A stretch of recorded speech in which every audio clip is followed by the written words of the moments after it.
자, 그리고 기업금융에서 우리가 수출입 업무를 할 때 신용장이라는 걸 쓰게 됩니다. 신용장이라는 건 은행이 쉽게 말하면 보증을 서주는 거예요. 자, 배달의 민족을 생각해 봅시다. 신용장이라는 말이 어려울 수 있으니까 여러분의 이해를 돕기 위해서 배달의 민족을 생각해 볼게요. 제가 지금 핸드폰으로 배달의 민족을 켜서 음식을 주문하면 저는 돈을 어디에 내죠? 배달의 민족에 냅니다. 그리고 음식이 만약에 잘못됐거나 문제가 생기면 이 부분을 배달의 민족에서 책임져 주죠.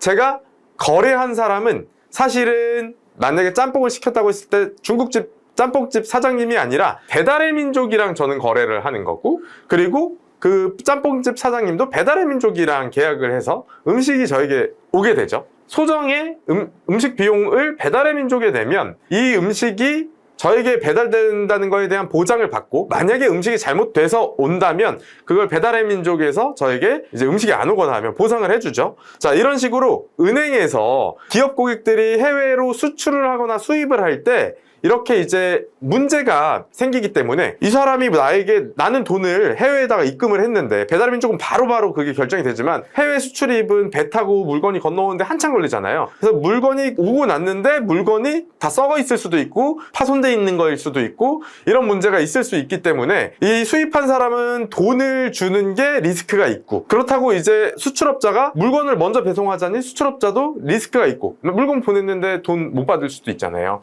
그렇기 때문에 국제 간 거래에 있어서 결제를 할 때 은행을 통해서 신용장 거래를 기업 고객들이 하게 됩니다. 그런데 과거에는 만약에 수출입을 한다면, 과거에 생각을 해보면 우리가 지금은 해외 직구도 하고 모르는 해외 업자에게서 물건도 막 알리테모 이런 거에서도 사고 아마존에서도 직구하고 이렇잖아요. 그런 게 이제 어느 정도는 이제 해외 거래가 활성화되고 믿음이 생겨서 그렇죠. 요즘에는 점점 이렇게 해외에 대한 정보도 많이 알게 되다 보니까 이 신용장이 아니라 그냥 송금하는 방식이 더 많이 늘어나고 있습니다. 비중으로 볼 때요. 과거에는 해외에 대한 정보가 많이 없고 해외에서 나에게 철강을 보내는 사람이 실제로 존재하는 회사인지 유령 회사인지 알 수가 없기 때문에 신용장 거래를 더 많이 활용을 했습니다. 그래서 향후에 신용장 거래가 더 늘어날 것 같은지에 대해서 이제 단기적으로는 한국의 경제가 최근에 수출 위주로 회복세를 보이고 있는 점이나 2차전지 반도체, 자동차 등의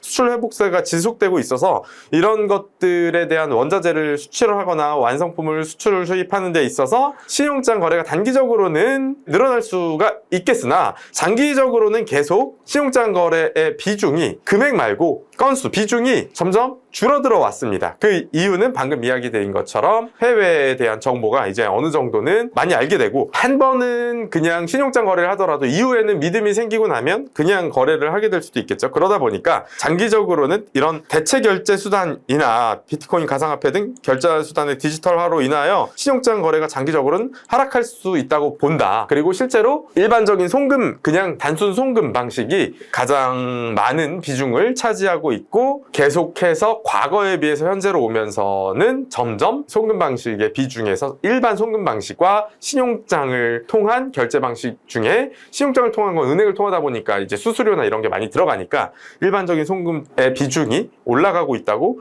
보시면 됩니다. 그래서 결국 신용장 거래가 더 늘어날 것 같은지에 대한 답은 신용장 거래가 단기적으로는 늘어날 수 있는데 요즘에 수출 경제가 회복되고 있어서 장기적으로는 줄어들 것으로 보인다 라고 답변을 하시면 되겠습니다.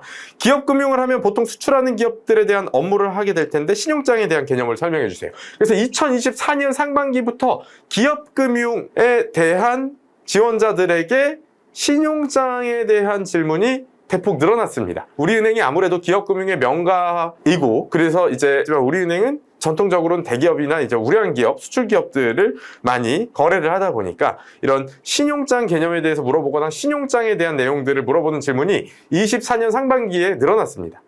자, 그래서 개인금융, 기업금융, 우리은행이 나눠서 채용하기 시작하면서 24년 상반기 들어서는 본격적으로 각 직군에 대한 전문성을 보다 깊게 물어보고자, 아까 위에서 봤듯이 PB나 여러 가지 자산관리에 대해서도 되게 깊게 물어보죠. 연금에 대해서도, 금융상품에 대해서도. 마찬가지로 기업금융 분야에서도 더 깊게 물어보는데 이 부분을 특히 신용장과 관련된 부분을 많이 물어본다.